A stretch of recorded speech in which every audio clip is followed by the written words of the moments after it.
Jorge Mário Bergoglio, argentino, em 2013 se tornou Papa da Igreja Católica. Nascido em 1936, foi o primeiro Papa das Américas na história da Igreja Católica Apostólica Romana. Mas depois que se tornou Papa, nunca mais voltou à Argentina. Por que será? Histórias não faltam. A voz do povo é a voz de Deus. Do que Papa Francisco tem medo? Quais lembranças quer que sejam apagadas da sua história?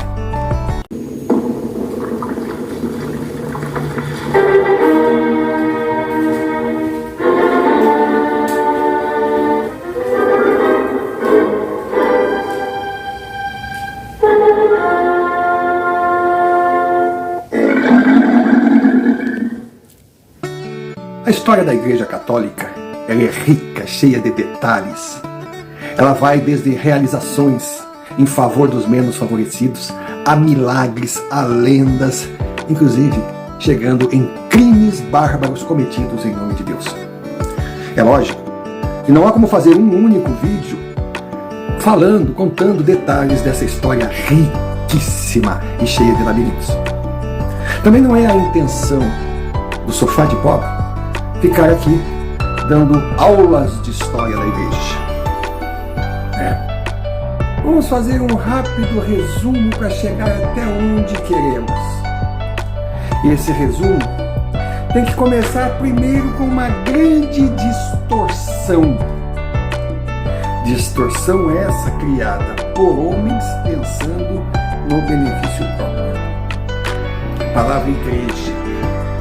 Cristo falou: onde duas ou mais pessoas se reunissem para falar em nome de Deus, ali surgiria uma igreja. Em nenhum momento ele falou em templos, em prédios. Não. Igreja era uma comunidade unida em nome do Criador. Outra distorção, o dízimo. O dízimo está na Bíblia? Está. Só que vejam, a Bíblia fala que todo membro de uma igreja, ou seja, de uma comunidade, tem que dedicar 10% da sua vida para trabalhar gratuitamente em favor da coletividade. Só que grandes senhores, os poderosos, eles não queriam estar trabalhando no meio da plebe. Então, para se dar bem com a igreja, eles optaram em pagar 10% de sua renda para ver cumprida a sua obrigação de fé. Claro que os senhores da igreja gostaram. A partir daí foi desvirtuado o sentido de dízimo, e hoje a coisa chegou de um tal ponto que uma pessoa pode trabalhar o dia todo de graça pela igreja e ainda assim ser obrigada a pagar o dízimo. Então nesse, imbróglio, nós temos a real história, que depois da morte de Cristo, cristãos passaram a ser perseguidos e se espalharam pelo mundo. 500 anos depois, o cristianismo passou a ser aceito. Também não tinha como combater, porque quanto mais combatia, mais fiéis surgiam. Foi quando se criou o Vaticano. O que seria o Vaticano? Seria um estado independente dentro da cidade de Roma, ou seja, no território italiano, que concentraria, que uniria todos os cristãos. Surgia a Igreja Católica Apostólica Romana. E com essa compactação, riquezas espalhadas pelo mundo foram para o Vaticano. E riquezas não só monetárias, mas riquezas de escrituras, de obras de arte. Nessa união de evangelhos, como falavam, surgiu a Bíblia. Só que a Bíblia, ela não traduziu o que estava nos documentos. Não. Ela interpretou dentro dos conceitos morais da época. Então, por exemplo, uma mulher jamais poderia ser santa se não fosse virgem, se tivesse relações com homens. Resultado? Maria, a mãe de todas as mães, foi chamada de Virgem Maria. E Cristo, o homem dos homens, um iluminado, ele Ele, filho de José,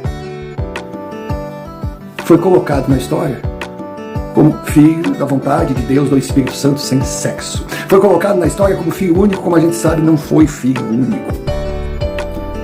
Uma das maiores provas foi que Cristo se perdeu num grande mercado quando tinha 8 anos de idade. Aí veio aquela questão, poxa, Maria, José, pais zelosos, com um único filho, perderiam a criança? Não, eles tinham vários filhos. Ou seja, Cristo não era filho único e era fruto do amor humano, de uma relação física entre José e Maria. A Igreja Católica, Apostólica Romana criou por conta própria seus próprios conceitos. Muitos cristãos que acreditam em Cristo, nas suas palavras, rejeitaram certas regras e resolveram protestar. Um dos grandes, Martinho Lutero, a partir dele surgiu a Igreja Protestante, mas cristãos. Também surgiram as igrejas que hoje são conhecidas como evangélicas. Então é o universo cristão.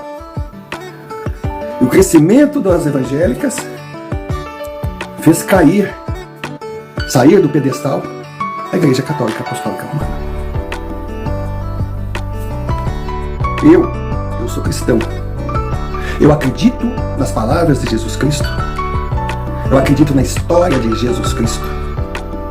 Eu acredito na missão de Jesus Cristo. Eu acredito em Deus.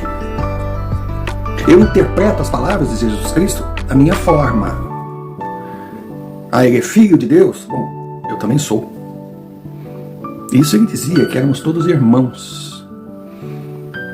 Aí ele ressuscitou? Tenho minhas dúvidas. Mas nem por isso eu deixo de ser católico. Porque eu sei que a minha igreja não é perfeita. Mas quem é perfeito nesse plano? Então eu venho de família católica, de família cristã. Eu sou cristão. Eu preservo determinadas regras da Igreja Católica. Rejeito outras. Mas católico eu nasci, católico eu irei morrer. E hoje eu vejo a minha igreja em decomposição e os cristãos no geral revoltados. Por quê? Os cristãos que discordam da Igreja Católica têm o direito de criar suas comunidades dentro dos limites que acreditam. Os católicos que aceitam a sua igreja, mesmo com as falhas, têm o direito de continuar seguindo aquilo que o batismo determinou que seguisse. Só que não está acontecendo.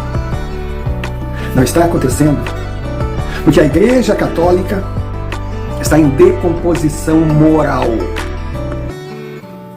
A Igreja Católica está se perdendo como nunca se viu antes. E quem pensa que isso é um ganho para os cristãos evangélicos está enganado, porque não é. Porque a Igreja Católica é alvo para destruir o cristianismo.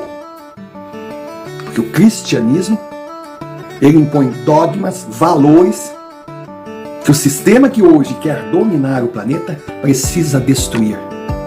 Respeito, limites, amor, família, tudo isso atrapalha aqueles que querem impor à espécie humana uma dinastia dominadora que só eles ganharão com o seu surgimento.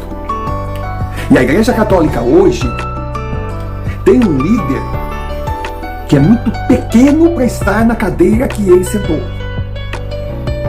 Tem um líder que tem uma história nebulosa, principalmente considerando a razão que ele resolveu aderir à igreja, a se tornar padre, que nada tem como vocação.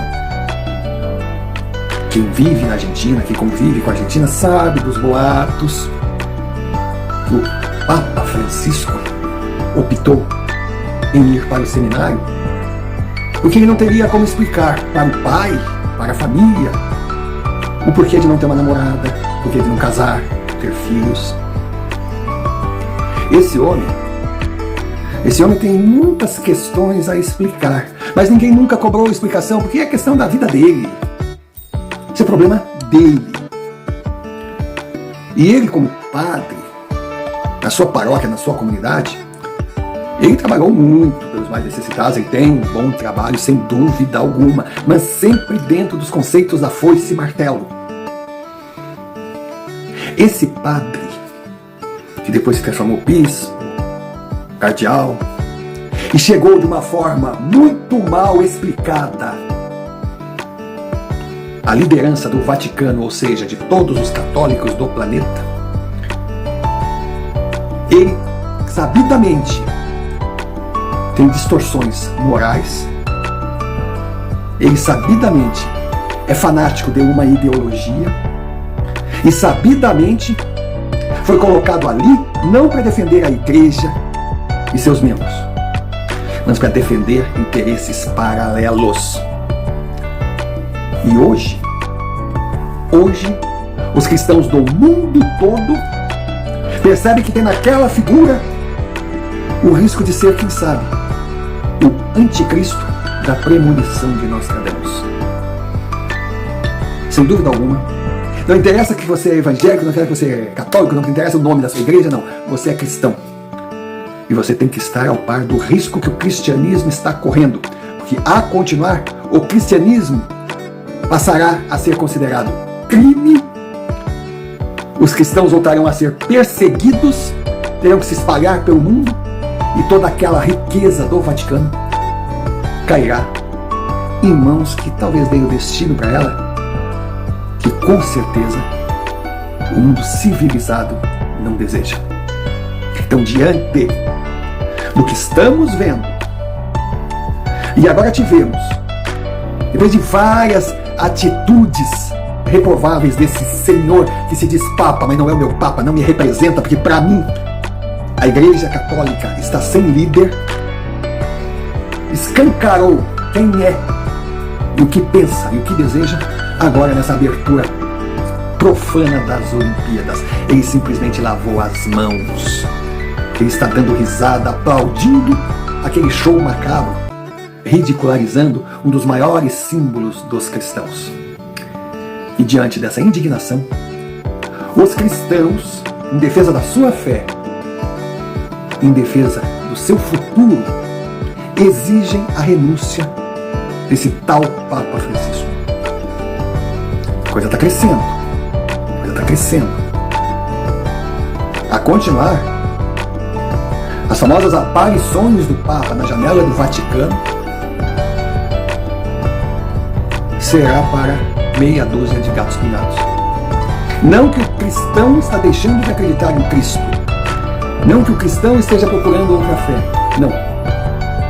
Ele está mostrando que não quer mais a destruição da sua igreja. E a primeira providência a ser tomada é esse senhor comunista e com tendências duvidosas renuncie. E se por acaso a renúncia não vier, que os cardeais, os responsáveis da igreja, coloquem o seu impeachment e o jogue para fora do Vaticano. Ah, não, mas que é isso também? Esse é sonho. Onde já se ouviu falar? Nunca houve impeachments de papa, pelo menos não na história moderna. Sim, mas também nunca tiveram 2 papas. Então, se esse senhor pode chegar onde chegou por vias tortas, então nada mais justo que ele saia de lá seguindo o mesmo caminho.